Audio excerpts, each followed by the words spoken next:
Lui, c'est Ali Abdaal. Il est médecin après avoir étudié à Cambridge et dans cette vidéo postée en 2020, il annonce qu'il arrête son job de médecin pour se dédier pleinement à YouTube.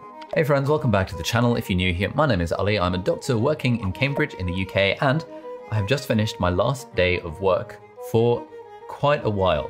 Et à partir de là, c'est parti en sucette. Quelques années plus tard, il se retrouve à la tête d'un empire basé sur YouTube avec plus de 6 millions d'abonnés, des formations sur YouTube et la productivité, des interviews dans les plus gros podcasts et un business qui génère des millions de dollars tous les ans. Alors comment ce mec qui faisait des vlogs dans son hôpital est devenu aussi successful sur YouTube? C'est la question que je me suis posée. Alors j'ai regardé toutes ses vidéos, j'ai acheté sa formation YouTube à 1000 $.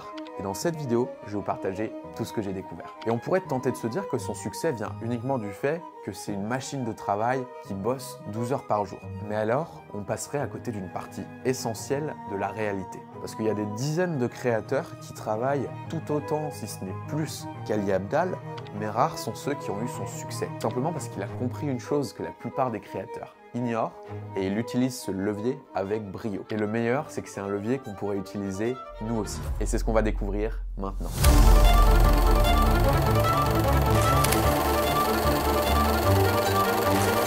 Ali Abdaal, c'est un ancien médecin au Royaume-Uni qui a décidé de documenter tout son parcours. Il a commencé en faisant des vlogs à l'hôpital, en parlant de médecine, puis il a élargi aux études au sens large, à la productivité, et maintenant il parle aussi de business en ligne. Et au départ, il n'a pas percé simplement par hasard ou parce qu'il faisait de bonnes vidéos. Il s'est appuyé sur son unfair advantage qui lui a permis de se différencier très rapidement. Un unfair advantage, c'est votre avantage injuste. Quelque chose qui vous rend unique et qui vous permet de sortir du lot. Dans le cas d'Ali Abdaal, c'est assez simple. En fait, il est médecin. Donc ça lui donne un statut social extrêmement crédible. I'm a full-time doctor, if you don't know. I've got this YouTube channel, I run my own business, I like to sing songs and play guitar, and I like to give the impression that I've got a vibrant social life as well. Il a aussi été à Cambridge, ce qui lui donne un argument d'autorité inouï pour tous les étudiants. My name is Ali, I'm a junior doctor working in Cambridge, and in this video I'm going to share with you the essay memorization framework that I used when I was in my third year at Cambridge University. Ça le rend extrêmement crédible sur la thématique de la réussite étudiante. Et enfin, il connaissait parfaitement les galères des étudiants en médecine, comme il l'a lui-même été, ce qui lui a permis de viser juste dans ce qui intéresse son audience. I'm a final year medical student at Cambridge University, and today we're kicking off a new series where I'm going to be sharing with you evidence-based revision tips. La leçon ici, c'est pas que vous avez besoin de devenir médecin ou d'avoir un diplôme de Cambridge, c'est que vous pouvez vous appuyer sur ce qui vous rend unique. Que ce soit une expérience que vous avez vécue, votre histoire personnelle, des compétences ou tout autre attribut qu'on ne retrouve pas chez les autres. Donc on se rend vite compte que c'est beaucoup plus simple de faire émerger une chaîne YouTube si on a déjà des accomplissements impressionnants dans le monde réel. Par exemple, un ancien champion du monde qui lancerait sa chaîne pourrait la faire décoller beaucoup plus vite qu'un débutant en sport. Mais ça ne veut pas dire que c'est obligatoire. Parce qu'au début, si vous n'êtes pas crédible, si vous n'avez pas encore fait vos preuves, vous pouvez très bien commencer comme Ali Abdaal en documentant ce que vous faites, en montrant vos efforts, en montrant votre aventure. Et les gens s'y attacheront beaucoup. Beaucoup de gens pensent que pour exploser sur YouTube, c'est une question de travail acharné avant tout. Pourtant, il y a énormément de créateurs qui se tuent à la tâche, qui finissent même en burn-out et qui sont loin d'avoir les résultats d'Ali Abdaal. Et ça, il a pu le faire en proposant quelque chose d'unique à son audience et aussi grâce à des systèmes optimisés qu'on va découvrir juste après. La réalité, on le sait, c'est que le contenu qui marche sur YouTube, c'est pas juste du bon contenu, c'est du contenu qui fait cliquer. Et ça, c'est une chose sur laquelle Ali Abdaal capitalise au maximum grâce à une stratégie qui repose sur 3 piliers. D'abord, il pense en titre au lieu de penser en vidéo. Souvent, les entrepreneurs et créateurs qui veulent poster sur YouTube, ils font leur vidéo et puis 5 minutes avant de la poster, ils se demandent qu'est-ce que je peux mettre comme titre et comme miniature. Ali, lui, il fait tout l'inverse. Il part du titre et de la miniature au début. Il va même pas s'embêter à perdre de temps à créer une vidéo si elle n'a pas le potentiel de marcher avant de la tourner. Regardez par exemple cette vidéo, 7 habitudes pour être millionnaire avant 30 ans. C'est un titre hyper clickbait, une vidéo qui a le potentiel de faire énormément de vues. Pourtant, quand on regarde le début de la vidéo, on s'aperçoit qu'Ali Abdaal fait une petite pirouette. When we think about the skills of millionaires, most people immediately think about technical skills, and you're probably expecting me to talk about skills like learning how to code in this video. But what we're going to talk about instead is the skill of building relationships. And you've probably heard that saying that it's not what you know, it's who you know. On s'aperçoit que toute la vidéo traite juste du thème des relations. Donc elle aurait pu s'appeler « Comment avoir de meilleures relations » par exemple. Sauf que ça n'aurait pas été aussi cliquable et la vidéo n'aurait pas fait des centaines de milliers de vues comme celle qu'il a fait. Alors il a préféré prendre un titre et une miniature ultra cliquable et adapter l'intro de la vidéo pour que ce soit cohérent. Et ça, il n'aurait jamais pu le faire s'il n'avait pas choisi le titre avant de faire la vidéo. Alors avant de tourner quelque vidéo que ce soit, la question qu'on peut se poser, c'est est-ce que ça, c'est un contenu qui donnerait envie à mon audience de cliquer? Et ça nous amène au second pilier, des titres et miniatures orientés bénéfices. Si vous êtes nouveau sur cette chaîne, je m'appelle Baptiste et j'aide des entrepreneurs à développer leur chaîne YouTube pour attirer des clients. Et le point commun de la plupart des personnes qui viennent me voir, c'est que ce sont des experts. Ils parlent énormément du comment, mais jamais du pourquoi.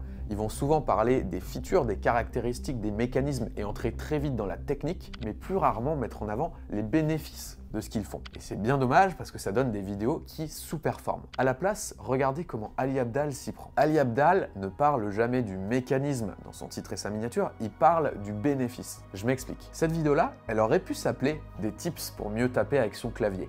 Mais il a décidé de l'appeler « Comment je tape réellement rapidement 156 mots par minute ». Il nous propose un bénéfice, pas un moyen. La vidéo a fait plus de 10 millions de vues. Celle-ci, elle aurait pu s'appeler « Des applis pour prendre des notes depuis des livres », mais à la place, elle s'appelle « Comment je me rappelle de tout ce que je lis ». Encore une fois, un bénéfice. Avant de préparer un titre, une miniature, on doit se demander quel est le bénéfice pour mon audience de regarder cette vidéo et comment est-ce que je peux leur faire comprendre dès le titre et la miniature. Il faut parler du trou, pas de la perceuse. Et ces méthodes, elles seront d'autant plus redoutables si on les combine au troisième pilier, redonner vie aux meilleures idées. Ali Abdaal ne réinvente pas la roue à chaque vidéo.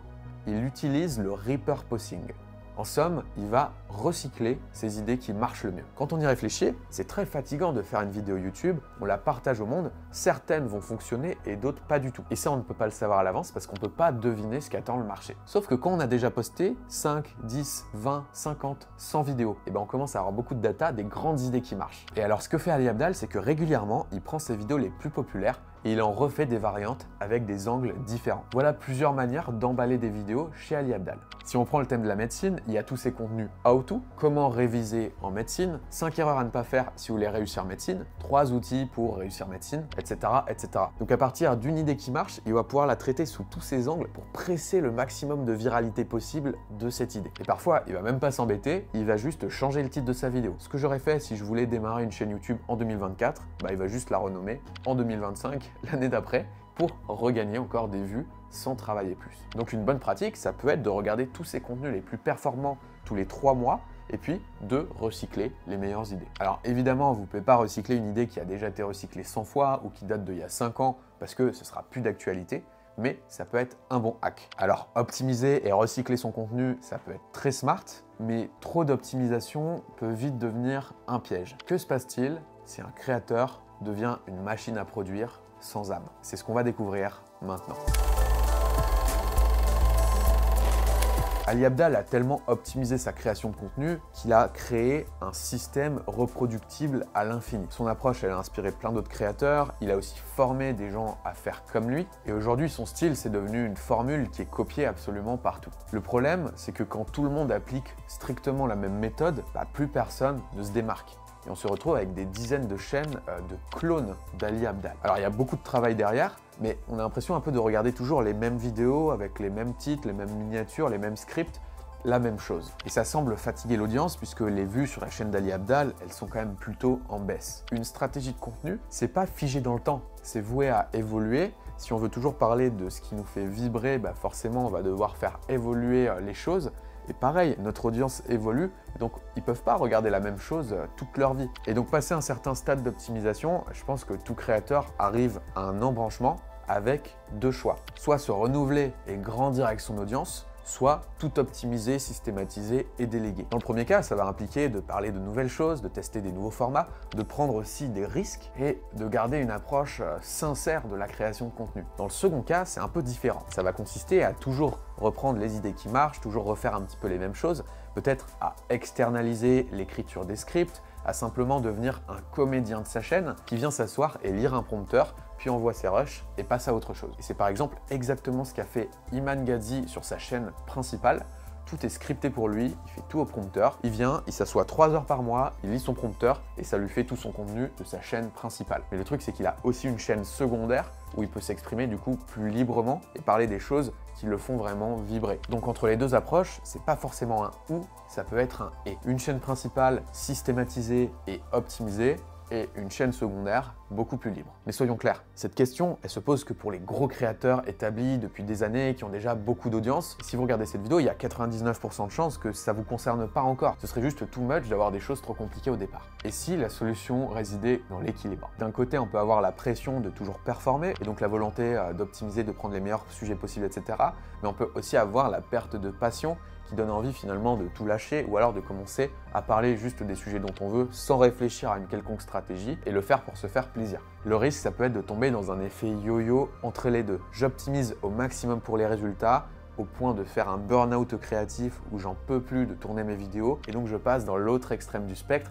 Je parle juste de ce que je veux sans contrainte, sans penser à la moindre stratégie possible, sauf que du coup j'ai beaucoup moins de résultats et donc je commence à avoir peur de manquer et je repasse de l'autre côté. Et si la solution ne se trouvait pas dans l'équilibre, d'avoir 75% du temps des contenus pensés pour l'optimisation en repartant de ce qui marche et 25% du temps de la place pour l'innovation, pour des nouveaux formats, pour des nouvelles idées sans cadre. Alors optimisons, mais ne tuons pas pour autant notre inspiration. Ne devenons pas des robots qui appliquent des stratégies sans âme et laissons de la place à l'innovation. Quand on parle de réussir sur YouTube, beaucoup pensent qu'il faut juste trouver les bonnes idées de titres, de miniatures, les bons scripts et répéter cette formule encore et encore. Et oui, l'optimisation est efficace et Ali Abdaal nous l'a bien montré. Mais est-ce pour autant le seul ingrédient du succès? Jouons sur notre avantage injuste. Pas besoin d'être médecin ou d'avoir fait Cambridge, nous avons tous quelque chose qui nous rend unique. Pensons en titre plutôt qu'en vidéo et montrons les bénéfices de ce qu'on fait au monde. Inspirons-nous des optimisations d'Ali Abdaal, mais n'oublions pas de garder de la place pour l'innovation qui sera notre oxygène. Parce que trop optimiser,